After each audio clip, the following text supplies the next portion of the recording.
Have you ever felt a pain so subtle, so easily dismissed, that you convinced yourself it was nothing? I did, and it almost cost me my life. My name is Emily, and I'm here to share a story that still sends chills down my spine.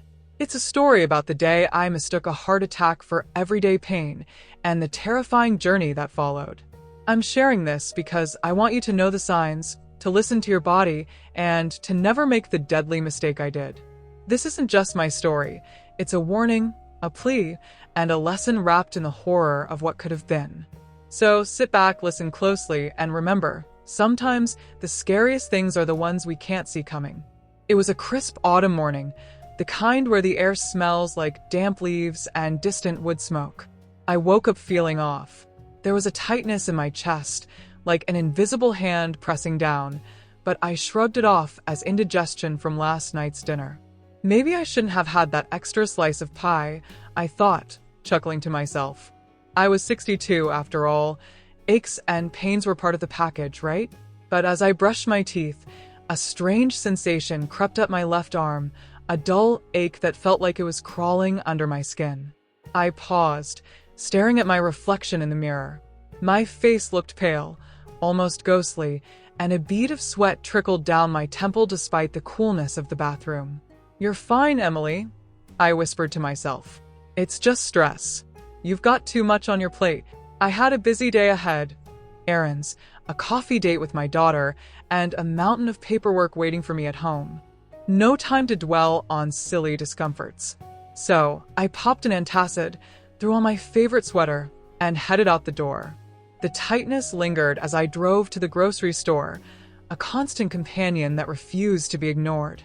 By the time I reached the produce aisle, my breath was coming in shallow puffs, and a wave of nausea washed over me. I gripped the cart, my knuckles white, and forced myself to keep moving. Maybe it's the flu, I reasoned. Or maybe I'm just tired. But deep down, a tiny voice whispered, "This feels different." I abandoned my half-filled cart and stumbled to the parking lot, the world tilting slightly with each step. The air felt heavy, oppressive, as if a storm was brewing inside my body. I made it to my car, but instead of driving home, I sat there, forehead resting on the steering wheel, trying to catch my breath. That's when the pain sharpened, a sudden, searing jolt that shot from my chest to my jaw, like a lightning bolt splitting me in two. Panic clawed at my throat. This isn't normal, I thought, my heart racing. But even then, I didn't want to believe it. Heart attacks were for older men who smoked and ate greasy food, not for women like me who walked every morning and ate their greens. I fumbled for my phone, my fingers trembling as I dialed my daughter's number. "Mom, are you okay?" she asked, concern lacing her voice. I think something's wrong," I gasped. "Can you meet me at the hospital?" "I'm on my way," she said, no questions asked. The drive to the hospital was a blur. Every red light felt like an eternity, every bump in the road a jolt to my fragile state.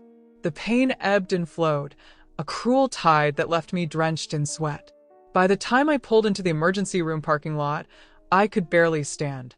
My daughter, Sarah, was already there, her face pale with worry. She rushed to my side, helping me through the sliding doors. The hospital smelled of antiseptic and fear, the fluorescent lights harsh against my eyes. A nurse took one look at me and ushered me into a room, her voice calm but urgent. "Tell me what you're feeling," she said, wrapping a blood pressure cuff around my arm. "Chest pain," I whispered. "And my arm, it hurts. I think it's just stress, though. Or maybe something I ate." The nurse's eyes narrowed slightly, and she exchanged a glance with the doctor, who had just entered. "Let's run some tests," he said, his tone clipped. As they hooked me up to machines, I felt a creeping sense of dread. The beeping of the heart monitor was too fast, too erratic. The doctor's face was a mask of professionalism, but I could see the concern in his eyes. "We're going to do an EKG," he explained, "just to be safe." Safe. The word echoed in my mind, a bitter irony. I hadn't felt safe since that morning. The minutes stretched into hours as I lay there, the pain now a constant, gnawing presence. Sarah held my hand, her grip tight and reassuring. "You're going to be okay, Mom. she said, though her voice wavered. But I wasn't so sure. There was something in the air, a whisper of doom that clung to the sterile walls. I closed my eyes, trying to focus on my breathing, but all I could think about was how I had ignored the signs. The tightness, the nausea, the unexplained fatigue I'd felt for days. I had chalked it all up to aging, to life's little annoyances. Now, those annoyances had morphed into something monstrous, something that could steal me away in the blink of an eye. Wait a minute, I thought, a sudden realization cutting through the fog of fear. I need to share this. I need to make sure no one else makes this mistake. As I lay in that hospital bed, the idea took root. I decided then, and there to tell my story, to spread the word about the subtle, deadly signs of a heart attack in women. And what better way to reach people than through YouTube? It's a platform where stories like mine can find a home, where they can resonate and, hopefully, save lives. So, if you're listening to this and wondering why I'm sharing such a personal, terrifying experience, it's because I want you to know what I didn't. I want you to recognize the signs before it's too late. And if you find this story helpful, or if you know someone who might benefit from it, please consider subscribing to my channel. We're growing fast, and with your support, we can help more women avoid the deadly mistake I made. Now, back to that fateful day. The doctor returned, his expression grim. "Emily," he said, "your EKG shows that you're having a heart attack." The words hit me like a sledgehammer. A heart attack. Me. It didn't make sense. I wasn't clutching my chest in agony like they do in the movies. I wasn't an old man with a cigar. I was just me, a woman who thought she had indigestion. "We're going to take you to the cath lab immediately," he continued. "You need an angioplasty." Sarah's hand tightened around mine, her eyes wide with fear. "What does that mean?" she asked. "It means we need to open up the blocked artery in her heart," the doctor explained. "We'll insert a small balloon to clear the blockage." I nodded numbly, the reality of the situation sinking in. This was happening. This was real. As they wheeled me down the hallway, the lights overhead blurred into a dizzying stream. The pain in my chest flared, a reminder of the enemy within. I thought about all the times I had dismissed my symptoms, all the moments I had chosen to ignore my body's whispers. And now, those whispers had turned into a scream. The cath lab was cold, the machines looming like silent sentinels.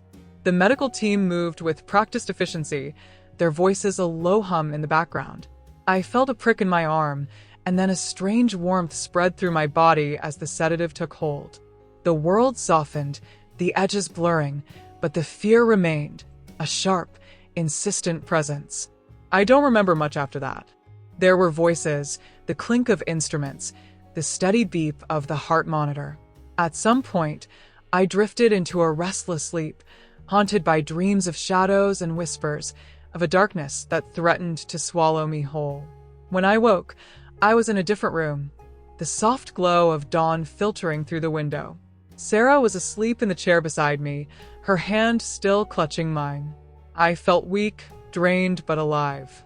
The pain in my chest had dulled to a faint ache, a reminder of the battle I had fought and won. But as I lay there, staring at the ceiling, I knew the fight wasn't over.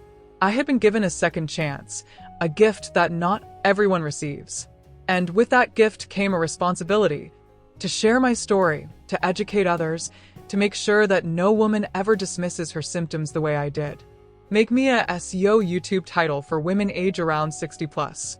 Make it life advice, life coach, frustrating, relatable, unfair situation story title. Make it if this is you, if this is happening to you, if you aren't doing this, do this. How to kind of advice title for women age around 60 plus. Point out what's wrong you are doing and answer in the title. Make the title so it will get lots of click on YouTube. Make the title based on what's viral on YouTube right now, but do not copy what's on YouTube. Make the story about an interesting problem and include it in the title. The title must be very specific problem. Do not give me general problems. Do not include detail that was used to make the title in the title. Do not include women 60 plus in the title. I jolted awake, my heart hammering against my ribs like it was trying to break free. The room was dark, the only light a faint sliver of moonlight sneaking through the curtains. I took a shaky breath, pressing a hand to my chest. Just a dream, I whispered to myself, but the words felt hollow. The fear stuck to me like damp fog, cold and heavy. In the dream, I'd been back in the hospital, strapped to that gurney again. The doctors hovered over me, their faces hidden behind masks, their voices a low murmur I couldn't catch. One leaned in close, his eyes glinting like polished stones, empty, lifeless. "You're going to die, Emily," he'd hissed, just like the others. Even now, awake in my own bed, the memory made me shiver. It had been a week since my heart attack. A week since the angioplasty that saved my life. The doctors said I was on the mend, but they didn't warn me about this. The way fear would creep in at night, whispering doubts I couldn't shake. What if it happens again? What if next time I don't get so lucky? I glanced at the clock. 3:17 a.m. Sleep wasn't coming back anytime soon. With a sigh, I swung my legs out of bed and shuffled down the hall, the old floorboards creaking under my feet. This house had been my home for over 30 years, but lately it felt different. The shadows stretched longer, the quiet pressed harder. Maybe it was just my nerves, still raw from everything. In the kitchen, I filled the kettle and set it on the stove. As I waited, I peered out the window. The backyard glowed faintly under the moon, the trees casting jagged shadows like skeletal hands. For a split second, I thought I saw something, a figure near the fence, but when I blinked, it was gone. "Get a grip, Emily," I muttered, rubbing my eyes. My imagination was running wild these days. The kettle's whistle jolted me, sharp and shrill. I poured the steaming water into a mug, dropping in a chamomile tea bag. As I stirred, a faint knock echoed from the front door. I froze, the spoon clattering against the mug. Who'd be knocking at this hour? Heart thudding, I crept to the door and peeked through the peephole. A woman stood on the porch, her face half-shadowed. She looked about my age, maybe a bit younger, with graying hair pulled into a tight bun. She didn't look dangerous, but still. "Can I help you?" I called, my voice wobbling more than I'd have liked. "I'm so sorry to bother you this late," she replied, her tone soft and warm, like a neighbor dropping by with cookies. "My name's Clara. I live a few streets over. I heard about what happened to you, and I just wanted to see if you're okay." I frowned. How did she know? I hadn't told many people, just family and a couple of close friends. "I'm fine, thanks," I said, keeping the door closed. "It's late, though. Maybe another time?" "Of course," Clara said, nodding. "I get it. I've been through something like that myself a few years back. A heart attack, I know how scary it can be. If you ever want to talk, I'm around." Her words caught me off guard. Maybe she was just being kind. I softened a bit. "Thanks, Clara.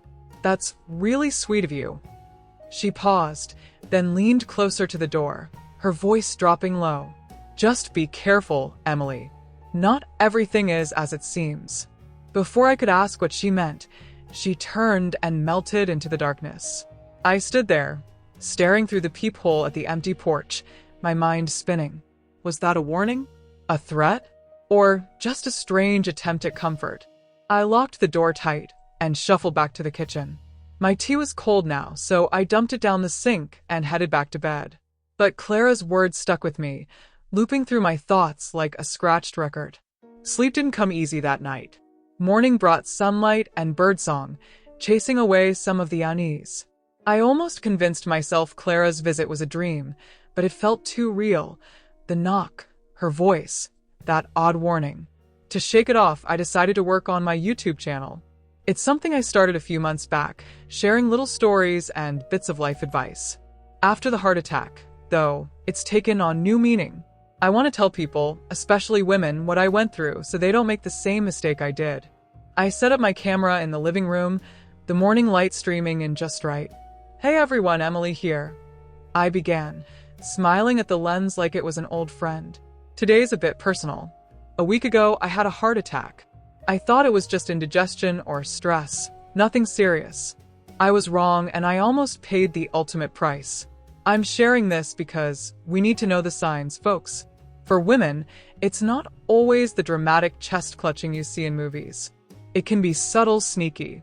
Listen to your body, it's trying to tell you something. As I spoke, I felt a spark of purpose. I've learned something big from this. I went on. Life's fragile, but it's also resilient. We get second chances sometimes, and when we do, it's up to us to make them count.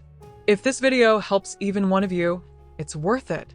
So, if you like what I'm doing here, hit that subscribe button.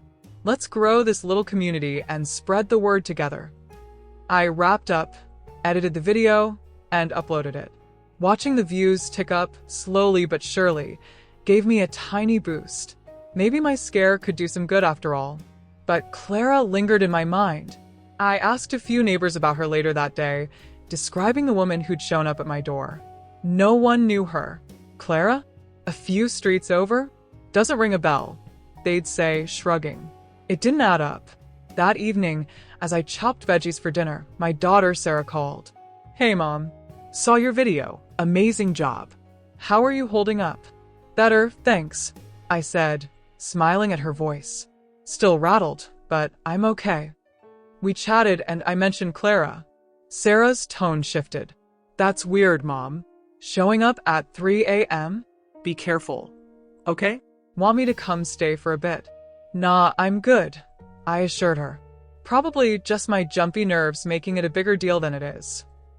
After we hung up, the house felt too still. I turned on the TV for noise, but it didn't help. Every creak, every shadow had me glancing over my shoulder. I checked the locks twice, tried to read, but the words wouldn't stick. Finally, I climbed into bed, exhausted. As I drifted off, a faint whisper brushed my ears, like a breeze carrying words. "Be careful, Emily," I bolted upright, scanning the empty room. Nothing, just silence. But my pulse raced, and deep down, I knew something wasn't right. The next morning, I woke to the smell of rain and the soft patter of drops against the window. My head felt heavy, like I'd barely slept, and Clara's words still echoed in my mind. Not everything is as it seems. I couldn't shake the feeling that she was trying to tell me something important. After a quick breakfast of toast and tea, I decided to take action. I wasn't the type to sit around and let fear fester. If Clara lived a few streets over, maybe I could find her house and figure out who she was. It was a small town. People knew each other. Surely, someone would recognize her description. I grabbed my umbrella and stepped out into the drizzle. The air was thick with the scent of wet earth, and the streets were quiet, save for the occasional cars splashing through puddles. Clara had said she lived a few streets over, but she hadn't specified where. I figured I'd start on Elmwood Lane, the next street down, and work my way around. As I walked, I thought about my YouTube video. The views were climbing faster than I expected, and the comments were pouring in, mostly supportive, some even sharing their own stories of missed heart attack signs. It felt good to know I was making a difference, but it also made me wonder. Had Clara seen the video? Was that how she knew about my heart attack? I turned onto Elmwood Lane, a narrow road lined with old houses, their paint peeling and gardens overgrown. It had always been the quieter part of town, the kind of place where people kept to themselves. I scanned the houses, looking for any sign of life, but most curtains were drawn tight against the rain. Halfway down the street, I spotted a house that made me stop. It was a small, weathered cottage with a sagging porch and ivy creeping up the walls. Something about it felt off. The windows were dark, and the front door was slightly ajar, as if someone had left in a hurry. I took a step closer, my heart thudding in my chest. Maybe this is Clara's house, I thought. Or maybe I'm just being paranoid. But curiosity got the better of me. I climbed the creaky steps and peered through the gap in the door. "Hello," I called, my voice barely above a whisper. "Clara?" No answer. I pushed the door open a little wider and stepped inside. The air was stale, thick with dust, and the floorboards groaned under my weight. It didn't look like anyone had lived here in years. Cobwebs clung to the corners, and a single chair sat in the middle of the room, draped in a white sheet like a ghost. I shivered, suddenly regretting my decision to come here. But as I turned to leave, something caught my eye, a framed photograph on the mantel, covered in a layer of grime. I wiped it clean with my sleeve and gasped. It was Clara, smiling beside a man in a suit, their arms linked. The photo looked old, maybe from the 80s, but it was definitely her. So this is her house, I thought, my pulse quickening. But why was it abandoned? And why had she come to my door in the middle of the night? I set the photo down and noticed a stack of papers on a nearby table. They were yellowed with age, but the top sheet was a newspaper clipping. I picked it up, squinting to read the faded text. The headline made my blood run cold. Local woman dies of heart attack after ignoring symptoms. The article was dated 20 years ago. It told the story of Clara Winters, a 60-year-old woman who had collapsed in her home after mistaking her heart attack for indigestion. By the time help arrived, it was too late. She was pronounced dead at the scene. I dropped the clipping, my hands trembling. That can't be right. I'd seen Clara just last night, spoken to her. She was real, wasn't she? But the photo, the article, it didn't make sense. A floorboard creaked behind me, and I spun around, my heart leaping into my throat. The room was empty, but the air felt charged, like the moment before a lightning strike. "Clara?" I whispered, though I wasn't sure if I wanted an answer. Silence. I backed toward the door, my mind racing. Was Clara a ghost? A figment of my imagination? Or something else entirely? As I stepped onto the porch, a gust of wind slammed the door shut behind me, the sound echoing like a gunshot. I didn't look back. I hurried down the street, the rain soaking through my clothes, but I barely noticed. By the time I got home, I was shaking, whether from the cold or fear, I couldn't tell. I locked the door and sank into my armchair, trying to make sense of what I'd found. If Clara was dead, who or what had visited me last night? And why? I thought about my own heart attack, the way I'd ignored the signs, just like Clara had. Maybe that was the connection. Maybe she was trying to warn me, to make sure I didn't end up like her. But that didn't explain the whisper I'd heard as I fell asleep, the one that sent chills down my spine. As the day wore on, the unease grew. I tried to distract myself by editing another YouTube video, this time about the importance of trusting your instincts. Sometimes, the scariest things aren't the ones that jump out at you. I said into the camera, my voice steady despite the knot in my stomach. They're the quiet whispers, the little signs you ignore until it's almost too late. Whether it's your health or something else, don't wait until it's screaming at you. I uploaded the video, but my mind kept drifting back to Clara. That evening, as I prepared dinner, I felt a familiar tightness in my chest. My breath hitched, and for a moment, I was back in that hospital bed, the beeping machines and sterile smells closing in. I gripped the counter, forcing myself to breathe slowly. It's just anxiety, I told myself. You're fine. But the tightness didn't ease. If anything, it got worse, a dull ache spreading to my jaw. Panic clawed at me. Not again. I fumbled for my phone, ready to call 911, but then I remembered the doctor's words. Stress can mimic heart attack symptoms. Try to stay calm. I sank into a chair, focusing on my breathing. In and out, slow and steady. After a few minutes, the pain began to fade, leaving me drained but relieved. It wasn't a heart attack this time, just my body reminding me of its fragility. As I sat there, a thought struck me. Maybe Clara's visit wasn't about her at all. Maybe it was about me, about facing the fears I'd been avoiding. I'd survived a heart attack, but I hadn't fully confronted the terror of it, the way it had shaken my sense of safety, of control. Clara, whether real or not, was a manifestation of that fear, a reminder that ignoring the signs could be deadly. But even as I rationalized it, a part of me wasn't convinced. The whisper, the creaking floorboard, the slamming door, they felt too real, too deliberate. That night, as I climbed into bed, I left the bedside lamp on, casting a warm glow across the room. I wasn't ready to face the dark just yet, but as I drifted off, the whisper returned, soft and insistent. Listen, Emily, listen. I bolted upright, my eyes wide. The room was empty, the house silent. But the message was clear. There was something I needed to hear, something I was missing. And I had a feeling it wasn't just about my heart. The next morning, I woke with a sense of purpose and dread. The whisper from last night still echoed in my mind. Listen, Emily, listen. I wasn't sure what I was supposed to hear, but I knew it had something to do with Clara. If she was a ghost or whatever she was, there had to be a reason she was reaching out to me. I decided to dig deeper. After breakfast, I sat down with my laptop and searched for any information about Clara Winters. The newspaper clipping I'd found in her house was from 20 years ago, so maybe there were more details online. I typed her name into the search bar, adding heart attack and our town's name. To my surprise, several articles popped up. The first one was the same story I'd read in the clipping. Clara had died of a heart attack after ignoring her symptoms for too long. But as I scrolled, I found something else, a follow-up article published a year later. It was about Clara's husband, who had passed away under mysterious circumstances shortly after her death. The cause was listed as heart failure, but there were whispers of foul play. No one was ever charged, and the case went cold. I leaned back in my chair, my mind racing. Was there a connection? Had Clara's husband suffered a similar fate, or was there something darker at play?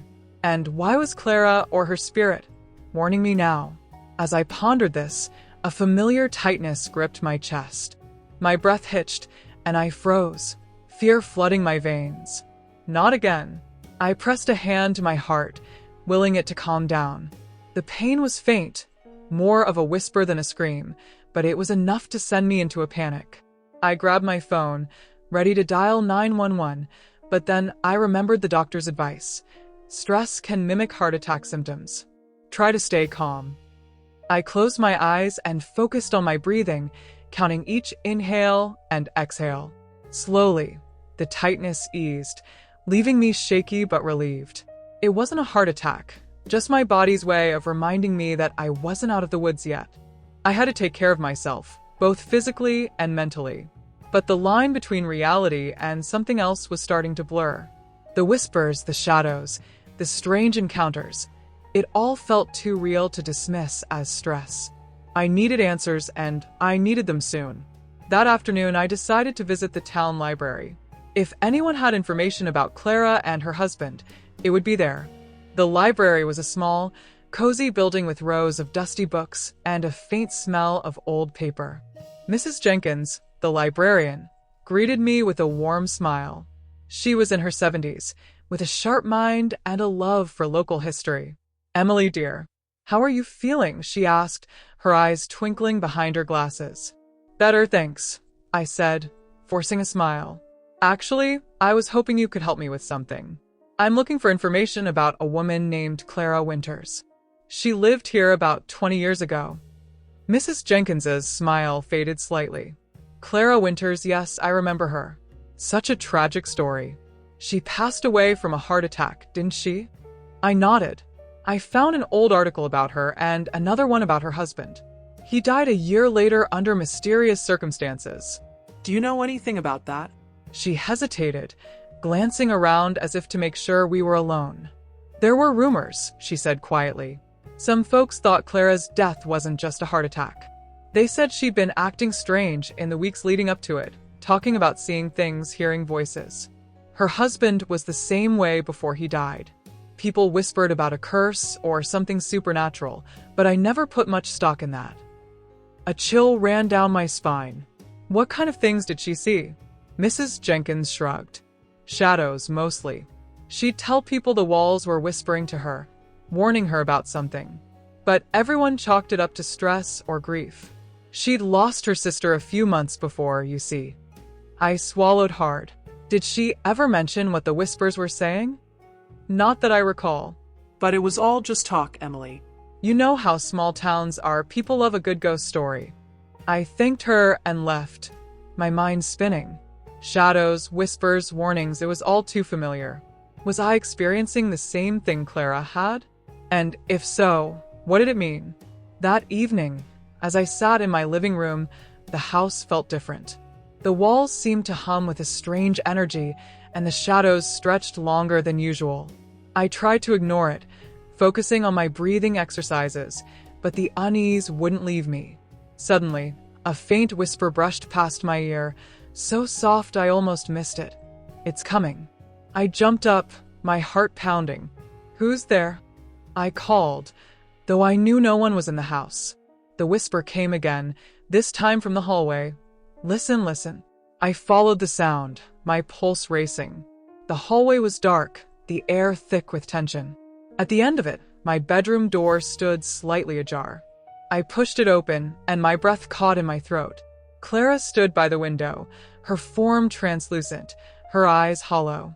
She looked just as she had in the photo, but there was something otherworldly about her now, a sadness, a weight that pressed down on the room. "Clara?" I whispered, my voice trembling. She turned to me, her gaze piercing. "You're in danger, Emily. The same thing that took me is coming for you." I took a step back, fear clawing at my chest. What do you mean?" "The signs," she said, her voice echoing strangely. "You ignored them just like I did, but it's not too late for you. Listen to your body. Listen to the warnings." I shook my head, trying to make sense of it. "Are you talking about the heart attack? I already had one. I'm being careful now." Clara's expression darkened. "It's more than that. There's something in this town, something that preys on those who don't listen. It feeds on denial, on the mistakes we make. You have to break the cycle." Before I could ask more, she flickered and vanished, leaving me alone in the empty room. I stood there, my mind reeling. Was this real? Or was I losing my grip on reality? That night, I couldn't sleep. Clara's words haunted me, and the whispers grew louder, seeping through the walls like a distant storm. I tossed and turned, my chest tight with anxiety. At one point, I thought I heard footsteps in the hallway, slow and deliberate, but when I checked, there was nothing. By morning, I was exhausted, my nerves frayed. I knew I had to do something, anything, to stop this. But what? How do you fight something you can't even name? As I sipped my coffee, a thought struck me. Maybe the answer was in Clara's house. I'd found the newspaper clipping there. Perhaps there was more. Something that could explain what was happening. I grabbed my coat and headed out, the sky heavy with dark clouds. Clara's house looked even more foreboding in the daylight, its windows like empty eyes. I hesitated at the door, but the need for answers pushed me forward. Inside, the air was still and cold. I made my way to the living room, where I'd found the photo and the clipping. This time, I noticed something I hadn't before, a small, leather-bound journal tucked under the chair. I picked it up, my hands trembling, and flipped it open. The pages were filled with Clara's handwriting, neat and precise. Most of it was mundane grocery lists, appointments, but toward the end, the entries grew frantic. "The whispers won't stop," she'd written. "They're telling me something's coming. I don't know what, but I can feel it. My chest hurts, but the doctor says it's just stress." I don't believe him. I turned the page, my heart pounding. The last entry was dated the day before her death. It's here. I can see it in the shadows. It's waiting for me to make a mistake. I should have listened. The journal slipped from my hands, and I stumbled back. Clara had known something was coming for her, just like I did now. But what was it? And how could I stop it? As I stood there, the room grew colder, the shadows deepening. A low whisper filled the air, growing louder and louder until it was a deafening roar. "Listen, listen, listen." I clamped my hands over my ears, but the sound was inside my head, relentless. The walls seemed to pulse, closing in on me, and for a moment, I thought I saw something move in the corner, a dark, shapeless mass that writhed and twisted. I ran. I burst through the door and didn't stop until I was back in my own house, gasping for breath. Whatever was in Clara's house, whatever had taken her, was real, and it was coming for me, but I wasn't going to let it win. I had survived a heart attack. I could survive this. I just had to figure out how. I stood in my kitchen, staring at the phone in my hand. My heart was still racing from the terror of Clara's house, but I knew I couldn't run from this anymore. Whatever was haunting me, whether it was a ghost, my own fears, or something darker, I had to face it. I had survived a heart attack. I could survive this too. But first, I needed to understand what Clara was trying to tell me. Her journal had hinted at something sinister, something that preyed on those who ignored the signs. I thought about my own experience, how I'd brushed off the tightness in my chest, the fatigue, the nausea, all because I didn't want to believe it could happen to me. Maybe that was the key. Denial. It was a monster that fed on our refusal to listen, growing stronger with every warning we ignored. I grabbed my coat and headed back to Clara's house. The sky was darkening, heavy with the promise of a storm, but I didn't care. I had to end this. The house looked even more foreboding than before, its windows like hollow eyes watching my approach. I pushed open the door, the familiar creak echoing through the empty rooms. The air inside was frigid, and the shadows seemed to pulse with a life of their own. I clutched Clara's journal to my chest, my only lifeline to the truth. I returned to the living room and sat on the dusty floor, flipping through the pages again. There had to be something I'd missed. As I read, I noticed a pattern in Clara's entries. She'd written about her symptoms: chest pain, shortness of breath, a sense of impending doom, but she'd also mentioned her husband, Arthur. He dismissed her concerns, telling her it was just stress or indigestion. She believed him, even as the whispers grew louder. Then, after her death, Arthur had started experiencing the same symptoms. He'd ignored them too, and within a year, he was gone. The whispers had claimed him as well. I shivered, realizing the parallel to my own life. I'd ignored my symptoms, just like Clara and Arthur. But I'd been lucky. I'd survived. Maybe that was why Clara's spirit was reaching out to me. To break the cycle, to make sure I didn't follow the same path. Suddenly, the temperature in the room plummeted, and the shadows deepened. A low whisper filled the air, growing louder until it was a cacophony of voices, all saying the same thing. Listen, listen, listen. I clamped my hands over my ears, but the sound was relentless. The walls seemed to close in, and from the corner of my eye, I saw the shadows coalesce into a dark, shapeless mass. It writhed and twisted, inching closer with every second. Panic surged through me, but I forced myself to stay calm. "What do you want?" I shouted into the void. "I'm listening. Tell me what to do." The whisper stopped abruptly, leaving an eerie silence. Then, from the darkness, Clara's voice emerged, soft and sorrowful. "You must face the truth, Emily. The monster is not out there. It's within. It's the denial that kills us, the refusal to see what's right in front of us." I swallowed hard, my throat dry. But I did face it. I went to the hospital. I survived. Clara's form materialized before me, faint and translucent. Yes, but you still carry the fear. You still doubt yourself. You must let go of that doubt, or it will consume you. I realized she was right. Even after the heart attack, I'd been second-guessing myself, afraid that every twinge was a sign of another attack. That fear was paralyzing me, keeping me from truly living. How do I stop it? I asked, my voice trembling. By trusting yourself, Clara said. By listening to your body, but also by accepting that you are stronger than you think. You survived because you finally listened. Now, you must help others do the same.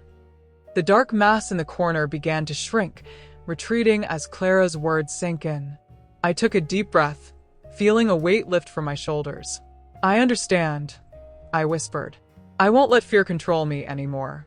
Clara smiled, her form beginning to fade. Then you are free, Emily. Break the cycle. Share your story. And remember, the signs are there for a reason. Don't ignore them. With that, she vanished, and the room brightened, the oppressive atmosphere lifting. The shadows returned to their normal places, and the whispers were gone. I sat there for a moment, letting the silence wash over me. For the first time in weeks, I felt at peace. A few days later, I sat down in front of my camera, ready to record my final video on the experience. The views on my channel had been climbing steadily, and the comments were filled with stories from women who had faced similar scares. It was time to share the whole truth. Hey everyone, Emily here. I began, smiling warmly. I've got a bit of a wild story for you today, but it's one that I think needs to be told. You see, after my heart attack, I started experiencing some strange things. Whispers in the night, shadows that didn't belong, even a visit from a woman who turned out to be a ghost. I paused, letting that sink in. Now, I know how that sounds, but bear with me. This wasn't just a ghost story, it was a lesson. A lesson about listening to the warnings, whether they come from your body or from something beyond. I learned that ignoring the signs can have deadly consequences, not just for your health, but for your peace of mind. I leaned closer to the camera, my tone serious. So, here's my advice to you. Don't wait until the whispers turn into screams. If something feels off, trust your instincts. Get checked out. And don't let fear or denial stop you from taking action. You're stronger than you think, and you deserve to live without that shadow hanging over you. I wrapped up the video with a heartfelt thank you to my viewers and a reminder to subscribe if they hadn't already. As I hit upload, I felt a sense of closure. Clara's warning had been heeded, and the cycle was broken. That night, as I climbed into bed, the house was quiet. No whispers, no shadows, just the soft hum of the world outside. I closed my eyes, ready for a peaceful sleep, but not before whispering a silent thank you to Clara. She had saved me, in more ways than one. And as I drifted off, I could have sworn I heard a faint, approving whisper. You listened.